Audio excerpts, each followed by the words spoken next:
یہ لیں بچوں، ہم نے ای شیٹ کھول لی ہے۔ تو ہم نے جو سوال وہاں میں نے آپ کو کہا تھا ایکوریٹ نہیں لکھے ہوئے، تو اسی ای شیٹ پہ لکھے ہوئے ہیں، تو میں آپ کو وہی دکھا رہا ہوں۔ یتیموں کا مال کھانے کے بارے میں کون سی وحید وارد ہے؟ یتیموں کا مال ناحق کھانا گناہ کبیرہ ہے۔ قرآن میں فرمایا گیا ہے، جو یتیموں کا مال ناحق کھاتے ہیں اور اپنے پیٹوں میں آگ بھر رہے ہیں، اور وہ بھڑکتی ہوئی آگ میں جائیں گے، جو ان کے بارے میں وحید وار ہے۔ تو یہ آپ نوٹ کر لیں۔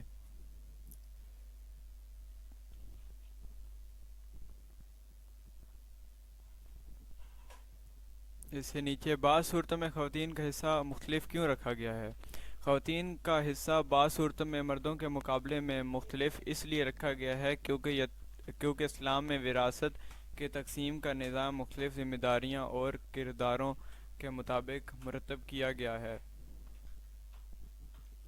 اس کی ہیڈنگ ایک آپ نے لکھنی ہے کہ اسلامی وراثت کے اصول، اسلامی وراثت کے اصول کے مطابق۔ پھر آپ نے نیچے لکھنا ہے مردوں کی مالی ذمہ داریاں اور خواتین کی مالی ذمہ داریاں۔ مردوں پر خاندان کی مالی ذمہ داریاں جیسے بیوی اور بچوں کی کفالت کا بوجھ ہوتا ہے، اس وجہ سے مردوں کو زیادہ حصہ دیا گیا ہے۔ لیکن خواتین پر خاندان کی مالی کفالت کی ذمہ داری نہیں ہوتی، اس کا حصہ نسبتاً کم رکھا گیا ہے کیونکہ ان کی ضروریات اور مالی ذمہ داریاں مختلف ہوتی ہیں۔ مثال کے طور پر یہ آپ اس طریقے سے لکھیں گے تو آپ کو تقریباً ایکسٹرا مارکنگ ہوگی، آپ کو اچھے نمبر ملیں گے، جس طریقے سے یہاں ہیڈنگیں بنی ہوئی ہیں اور لکھا ہوا ہے۔ مثال کے طور پر اگر ایک بیٹے اور بیٹی کو وراثت ملتی ہے تو بیٹے کو بیٹی کے مقابلے میں 2 گنا حصہ دیا جائے گا، جیسے کہ ہم بک پہ بھی پڑھ چکے ہیں کہ 2 بیٹیوں کا جتنا حصہ ہوگا اتنا ایک بیٹے کا حصہ ہوگا، کیونکہ بیٹے کی ذمہ داریاں مالی طور پر زیادہ ہوتی ہیں، کیونکہ گھر کے سربراہ بھی بیٹے ہی ہوتے ہیں، تو اس لیے کیونکہ بیٹوں نے آگے جا کے گھر کا سربراہ بننا ہے، تو اس لیے ان کا زیادہ حصہ ہوتا ہے۔ اچھا، تفصیلی سوالات۔ اسلام میں وراثت کی فردیت و اہمیت بیان کریں، یہ بک پہ بھی لکھا ہوا ہے، لیکن وہاں ٹھیک طریقے سے ہیڈنگیں نہیں بنی ہوئی، تو میں نے کہا تھا کہ ہیڈنگ زیادہ امپورٹنٹ ہوتی ہیں، تو اس لیے ای شیٹ پہ ہیڈنگ کے ساتھ لکھا ہوا ہے۔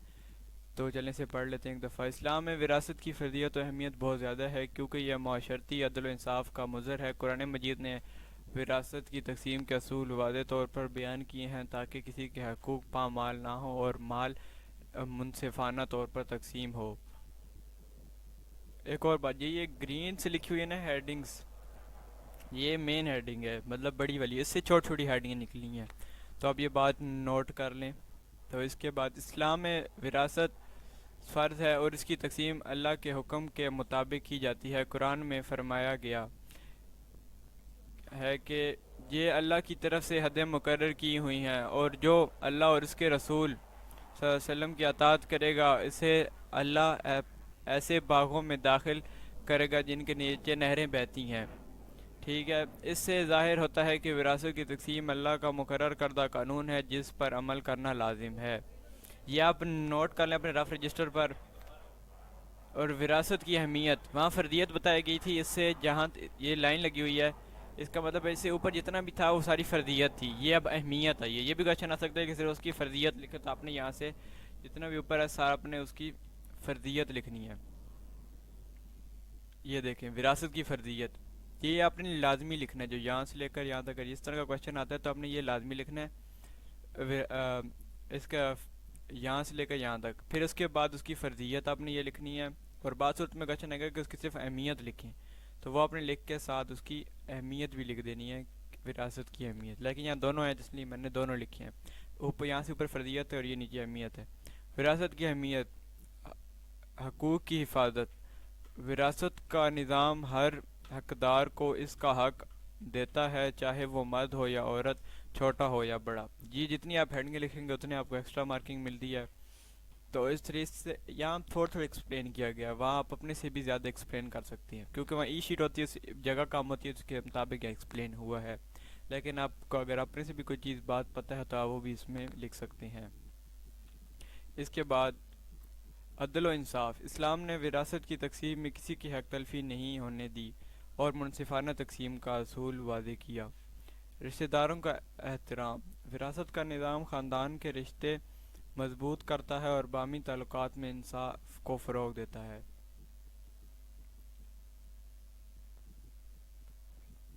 اس کے بعد جو ہیڈنگ ہے ہمارے پاس ہے مال کی گردش۔ وراثت کے ذریعے مال ایک فرد کی بجائے خاندان کے افراد میں تقسیم ہو جاتا ہے، جس سے معاشرے میں معاشی توازن برقرار رہتا ہے۔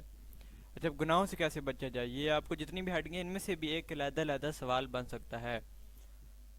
مال کی گردش کیوں اہم ہے، گناہوں سے کیسے بچا جائے، وراثت دے کے گناہوں سے کیسے بچا جائے، وراثت میں بے جا تصرف اور حق تلفی حرام ہے۔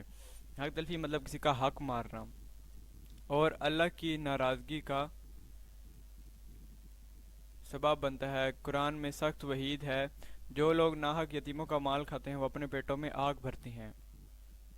تو یہ آپ اس کی فرضیت لکھا دی تھی، اب یہ اس کی اہمیت تھی وراثت کی۔ اب آگے ہمارے پاس جو نیکسٹ سوال ہے وہ ہے وصیت و وراثت کے احکام و مسائل بیان کریں۔ یہ میں ایسا ایسا پڑھی بھی آ رہا ہوں اور سکرول ڈاؤن بھی کیا آ رہا ہوں، جہاں آپ کو نہیں سمجھ آتی آپ پوز کریں ویڈیو اور وہاں سے اپنے رف رجسٹر پہ لکھ لیں۔ اسلام میں وصیت و وراثت کے احکام و مسائل بڑی تفصیل سے بیان کیے گئے ہیں تاکہ مال کی منصفانہ تقسیم ہو اور کسی کے حقوق پامال نہ ہوں۔ دونوں کا مقصد معاشرتی عدل اور افراد کے حقوق کی حفاظت ہے۔ وصیت کے احکام و مسائل۔ وصیت کا حکم۔ وصیت کرنا مستحب ہے، خاص طور پر جب کسی کے ذمے حقوق یا فرض ہو۔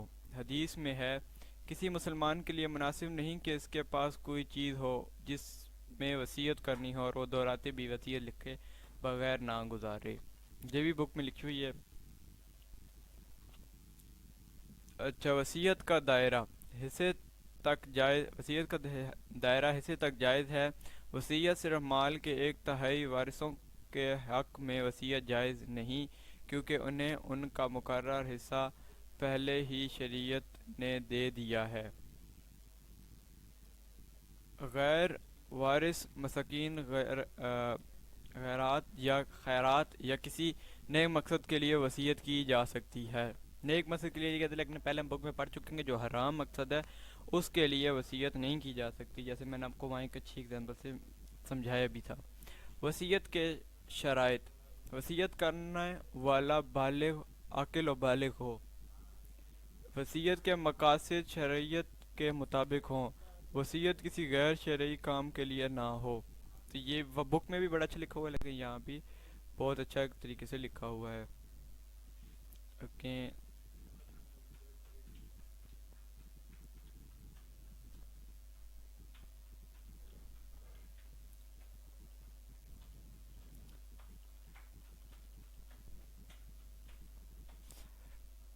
یہاں بھی بہت بک میں بھی لکھا ہوا ہے، لیکن یہاں تھوڑے سمال فارم میں لکھا ہوا ہے، آپ وہ بک والا بھی لکھ سکتے ہیں، یا یہ بھی لکھنے تو ٹھیک ہے کیونکہ ای شیٹ پہ جگہ کم ہوتی ہے۔ وصیت کی تنفیذ۔ وصیت کو میت کے قرض کی ادائیگی کے بعد نافذ کیا جاتا ہے۔ وصیت کا پورا کرنا میت کا حق ہے، بشرطیکہ جو شریعت کے اصولوں کے مطابق ہو۔ وراثت کے احکام و مسائل۔ وراثت کی فرضیت۔ وراثت کی تقسیم اللہ تعالیٰ کا حکم ہے اور اس پر عمل کرنا فرض ہے۔ اللہ تعالیٰ فرماتے ہیں، اللہ تمہیں تمہاری اولاد کے بارے میں حکم دیتا ہے کہ لڑکے کا حصہ 2 لڑکیوں کے برابر ہے۔ وصیت کی ترتیب۔ مرنے والے کے مال کو درجات ترتیب سے تقسیم کیا جا سکتا ہے۔ سب سے پہلے کفن دفن کے خرچ نکالا جاتا ہے، پھر میت کے قرض ادا کیے جاتے ہیں، پھر وصیت کو پورا کیا جاتا ہے، اور وہ 1/3 مال میں ہوتی ہے وصیت۔ ٹھیک ہے، اس سے زیادہ مال میں وصیت کرنا جائز نہیں ہے۔ باقی مال وارثوں میں تقسیم ہو جاتا ہے۔ وراثت کے حقدار۔ قرآن میں وراثت کے حقداروں کو واضح طور پر بیان کیا گیا ہے۔ قریبی رشتہ دار، بیٹا بیٹی، والد والدہ، شوہر بیوی، دور کے رشتہ دار، بھائی بہن وغیرہ، اور اگر کوئی قریبی وارث نہ ہو تو دور کے رشتہ داروں کو حصہ دیا جاتا ہے، مطلب اس کے وارثین کو دیا جاتا ہے حصہ، چاہے وہ دور کے ہوں یا قریب کے۔ یہاں قریبی رشتہ دار بھی لکھے ہوئے ہیں اور دور کے رشتہ دار۔ یہ بھی سوال آ سکتا ہے کہ قریبی رشتہ دار کون سے ہوتے ہیں اور دوری رشتہ دار کون سے ہوتے ہیں۔ تو وہ تو آپ خود بھی بڑی اچھی طریقے سے ایکسپلین کر دیں گے، اور یہاں بھی لکھا ہوا ہے تو آپ اسے بھی لکھ سکتے ہیں۔ وراثت میں حصے۔ وراثت کے اصول درج ذیل ہیں: بیٹے کے ساتھ دو بیٹیوں کے برابر، والدین کو میت کی اولاد ہونے کی صورت میں چھٹا حصہ ملتا ہے، شوہر کو بیوی کی وفات پر نصف اور بیوی کو شوہر کی وفات پر چوتھا حصہ ملتا ہے اگر اولاد نہ ہو۔ اولاد ہونے کی صورت میں شوہر کا حصہ چوتھائی اور بیوی کا حصہ آٹھواں ہوتا ہے۔ حق تلفی کی ممانعت۔ وارثوں کو ان کے مقرر حصے سے محروم کرنا یا خود مال ہڑپ کرنا حرام ہے۔ اللہ تعالیٰ نے فرمایا، یہ اللہ کی حدود ہے، اور جو اللہ اور اس کے رسول کی اطاعت کرے گا اسے جنت میں داخل کرے گا۔ اچھا، اس کا ہمارا تیسرا سوال تھا جو لانگ تھا، وراثت کی ادائیگی کے فوائد اور عدم ادائیگی کے نقصانات کا جائزہ لیں۔ وراثت کی ادائیگی کے فوائد اور عدم ادائیگی کے نقصانات کا جائزہ لینا ضروری ہے، کیونکہ یہ نہ صرف انفرادی زندگی پر اثر ڈالتی ہے بلکہ پوری معاشرتی نظام کو متاثر کرتی ہے۔ وراثت کی ادائیگی کے فوائد: حقوق کی ادائیگی اور انصاف کا قیام۔ وراثت کی ادائیگی سے ہر وارث کو اس کا حق ملتا ہے اور معاشرے میں عدل و انصاف قائم ہوتا ہے۔ یہ اس کے فوائد ہیں۔ اس کے علیحدہ میں نے آپ کو پہلے بتا سکتا اس کا علیحدہ ایک سوال بن سکتا ہے جس میں ہوگا کہ وراثت کی ادائیگی کے فوائد اور عدم ادائیگی کے نقصانات کا جائزہ لیں۔ اس میں یہ پوچھ سکتا ہے وراثت کی ادائیگی کے فوائد لکھیں یا وراثت کی ادائیگی کے نہ عدم ادائیگی کے نقصانات لکھیں۔ تو آپ نے اس میں یہ لائن لازمی لکھنی ہے کہ وراثت کی ادائیگی کے فوائد اور عدم نقصانات کا جائزہ لینا ضروری ہے، کیونکہ یہ نہ صرف انفرادی زندگی پر اثر ڈالتی ہے بلکہ پوری معاشرتی نظام کو متاثر کرتی ہے۔ یہ آپ نے لازمی لکھنا ہے۔ اس کے بعد اس کے مطابق سوال جیسے وراثت کی عدم ادائیگی کے نقصانات آتے ہیں تو آپ نے وہ لکھنے ہیں جو میں آپ کو اس کے نیچے دکھاؤں گا، یا اس کے جو فوائد آتے ہیں وہ لکھنا ہے۔ اس میں فوائد میں سب سے پہلی ہیڈنگ ہمارے پاس حقوق کی ادائیگی اور انصاف کا قیام۔ وراثت کی ادائیگی سے ہر وارث کو اس کا حق ملتا ہے اور معاشرے میں عدل و انصاف قائم ہوتا ہے۔ خاندانی تعلقات میں بہتری۔ وراثت کی منصفانہ تقسیم سے رشتہ داروں میں محبت اور اعتماد برقرار رہتا ہے اور جھگڑے ختم ہوتے ہیں۔ یعنی اگر کوئی انسان ایک ہی مال اپنے پاس رکھ لے گا تو دوسرے لڑیں گے کہ اس نے ہمارا حق کھائے ہوئے، تو اس سے نہیں بات کریں گے، تو اس سے معاشرے میں جھگڑا اور فتنہ و فساد جنم لیتا ہے۔ تو ہمیں چاہیے کہ ہم منصفانہ تقسیم کریں وراثت کی۔ معاشرتی ہم آہنگی۔ مال کی تقسیم سے طبقاتی فرق ختم ہوتا ہے اور دولت ایک ہاتھوں سے دوسرے ہاتھ میں گردش کرتی ہے اور معاشرہ توازن پیدا کرتا ہے۔ اللہ کے حکم پر عمل۔ وراثت کی ادائیگی اللہ کے مقرر کردہ قانون کی پیروی ہے جس پر عمل کرنے سے دنیا و آخرت میں کامیابی حاصل ہوتی ہے۔ قرآن میں فرمایا گیا ہے، یہ اللہ کی طرف سے مقرر کردہ حدیں ہیں، اور جو اللہ اور اس کے رسول کی اطاعت کرے گا اسے اللہ اپنے باغات میں داخل کرے گا جن کے نیچے نہریں بہتی ہیں۔ یہ حدیث بار بار حدیث نے یہ جو آیت ہے یہ بار بار ریپیٹ ہو رہی ہے، تو آپ نے اسے لازمی یاد کر لینا ہے۔ ہو سکتا ہے کس سے کہ وراثت کے قرآن مجید میں وراثت کے متعلق اللہ تعالیٰ نے کون سی نوید سنائی ہے، تو اب یہ آ سکتی ہے۔ خوشی اور خوشحالی۔ وراثت کی ادائیگی سے ورثہ اپنی ضروریات پوری کر سکتے ہیں اور مالی تنگ دستی دور ہوتی ہے۔ فسادات اور جھگڑوں کا خاتمہ۔ وراثت کو شریعت کے مطابق تقسیم کرنے سے خاندانوں میں لڑائی جھگڑے اور مقدمے بازی نہیں ہوتی۔ یعنی اگر کسی نے وراثت تقسیم ہوئی ہے تو ایک انسان نے زیادہ حصہ لے لیا ہے اور ایک کو کم دے دیا، یعنی جو اللہ تعالیٰ نے بتایا اس کے مطابق انہوں نے تقسیم نہیں کیا مال کو، تو اس سے کیسز ہوتے ہیں جس میں لکھا ہوا ہے کہ جھگڑا اور مقدمے بازی نہیں ہوتی اگر ہم اس کو منصفانہ تقسیم کر دیں گے۔ تو وراثت کی عدم ادائیگی کے نقصانات۔ اب یہ نقصانات آ رہے ہیں۔ اس کی پہلے ہیڈنگ ہے اللہ کے حکم کی نافرمانی۔ جیسے اللہ کہتے ہیں کہ وراثت کو ان کے وارثوں کو تقسیم کیا جائے اور جس طرح اللہ نے بتائے ہوئے ان کے قانون کے مطابق تقسیم کیا جائے، اور اگر آپ نہیں کریں گے تو نقصانات کیا ہوگا؟ تو اللہ تعالیٰ کے حکم کی نافرمانی۔ پہلے تو آپ اللہ کے حکم کی نافرمانی کریں گے۔ اس میں وراثت نہ دینا یا کسی کے حق سے محروم کرنا اللہ کے حکم کی کھلی نافرمانی ہے جس کا سخت عذاب ہے۔ قرآن مجید میں فرمایا گیا، اور جو اللہ اور اس کے رسول کی نافرمانی کریں اور اس کی مقرر کردہ حدوں سے تجاوز کریں اللہ اسے جہنم میں داخل کرے گا۔ خاندانی جھگڑوں اور دشمنی۔ وراثت کی عدم ادائیگی سے خاندان میں جھگڑے، حسد اور دشمنیاں پیدا ہوتی ہیں جو رشتوں کے ٹوٹنے کا سبب بندی ہیں۔ یہ بھی ہیڈنگ ہمیں بڑی اچھی طریقے سے یاد رکھنی ہے کہ اگر ہم نہیں ٹھیک طرح سے تقسیم کریں گے تو اسے جھگڑے اور دشمنیاں پیدا ہوں گی۔ معاشرتی بے چینی، اگر وراثت کی تقسیم نہ ہو تو مال چند افراد کے ہاتھ میں مرکز ہو جاتا ہے، جس سے طبقاتی فرق بڑھتا ہے اور غریبوں میں بے چینی پیدا ہوتی ہے۔